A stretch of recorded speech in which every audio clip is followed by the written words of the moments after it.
High, এই ব্লগটা হচ্ছে অনেক দিন আগের। অ্যাকচুয়ালি আপলোড করা হয়নি। ভোরবেলা উঠে আমরা বিশ্বকর্মা পুজোর দিনকে মাম্মামের অফিসে গেছিলাম মেদিনীপুর।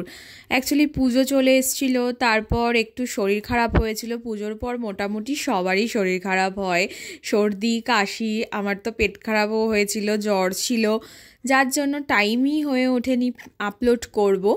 তো ভোরবেলা উঠে বিশ্বকর্মা পুজোর দিন আমি আর দিদিভাই চলে গেছিলাম মেদিনীপুর। ওখান থেকে আমরা অনেক জায়গায় ঘুরতেও গেছিলাম। তো আমি ফার্স্ট টাইম শিয়ালদা থেকে হাওড়া মেট্রোতে উঠলাম। আমার তো বেশ মজাই লাগছিল। কে কে উঠেছো একটু কমেন্ট করে জানাবে। আমি তো ফার্স্ট টাইম উঠেছিলাম, বেশ ভালো লাগছিল। তারপর আমরা হাওড়া স্টেশনে পৌঁছে গিয়ে একটু ওয়েট করছিলাম ট্রেনের জন্য। কিছু খাবারও কিনে নিয়েছিলাম, সকালবেলা তো আমরা কিছু খেয়ে বেরোইনি। তারপর আমরা ট্রেনের অপেক্ষা করছিলাম। চলে এসেছি মেদিনীপুর। এতটাও ইজি না, অনেকটা লং জার্নি। যাই হোক, তারপর আমরা ওখান থেকে টোটো ধরে মাম্মামের অফিসে চলে গেছিলাম। টোটো তো আমরা পাচ্ছিলামই না। অনেকক্ষণ থেকে হাঁটতে হাঁটতে অনেকটা এগিয়ে এসে তারপর টোটো পেয়েছিলাম। আমরা পৌঁছেই স্নান করে একদম সাজুগুজু করে চলে গেছিলাম পুজোর ওখানে। পুজো হচ্ছিল, বেশ ভালো লাগছিল, বেশ সুন্দর অফিসটা, সবাই খুব ভালো ওখানে। তো এখানে পুজো চলছিল, খুব সুন্দর করে সাজিয়েছিল।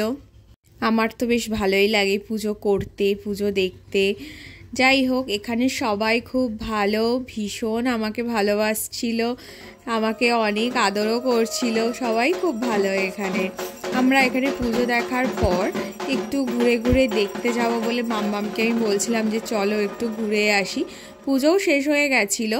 তারপর আমরা চলে গেছিলাম মাম্মামের অফিসে, যেখানে আর কি যে টেবিলে মাম্মাম বসে সেখান থেকে আমরা একটু ঘুরে দেখছিলাম কে কোথায় বসে। এখানে একটা পুচকে এসছিল, এই আন্টির নাতি, ভীষণ মিষ্টি, আমাকে জড়িয়ে জড়িয়ে ধরছিল, ওর সাথে একটু ফটোও তুলেছিলাম। তারপর আমি বললাম যে একটু বাইরের দিকে যাব, চলো একটু ঘুরে আসি এখান থেকে। তারপর বেরিয়ে আমরা বাইরের দিকেই যাচ্ছিলাম। তারপর মাম্মামের ইনি হচ্ছেন বড়বাবু, এনার সাথে দেখা হলো, ভীষণ ভালো মানুষ। খানিকক্ষণ গল্প করলাম, তারপর আমরা বাইরের দিকে এলাম। এসে এখানে দেখছিলাম কি কি গাছ আছে, প্রচুর গাছ, চারিদিকে সবুজ আর সবুজ, এত সুন্দর লাগছিল।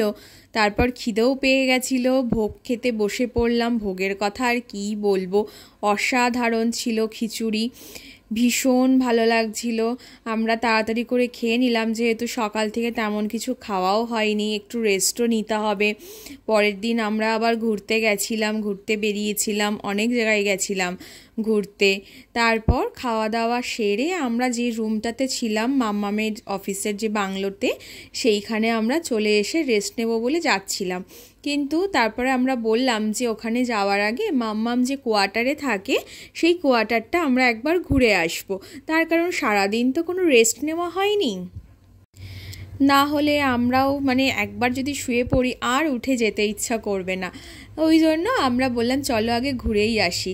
গেলাম হাঁটতে হাঁটতে, এক কাছেই যেখানে আর কি কোয়ার্টারটা, ভেতরে বেশ সবুজ। আমার তো গাছ দেখতে খুব ভালো লাগছিল, ফল হয়েছিল কোনো কোনো গাছে, পেঁপে গাছ ছিল, পেঁপে গাছে পেঁপে হয়েছিল, লেবু হয়েছিল, বিভিন্ন গাছ ছিল, কাজু বাদাম গাছ ছিল, কাজু বাদামও হয়েছিল একটা দুটো ছোট ছোট। এইটা হচ্ছে মাম্মামের কোয়ার্টার, ওপরে থাকে উনি, হচ্ছে এই কোয়ার্টারেই এখন থাকে, বাড়িতেও যায়। টাটা, আবার পরে দেখা হবে।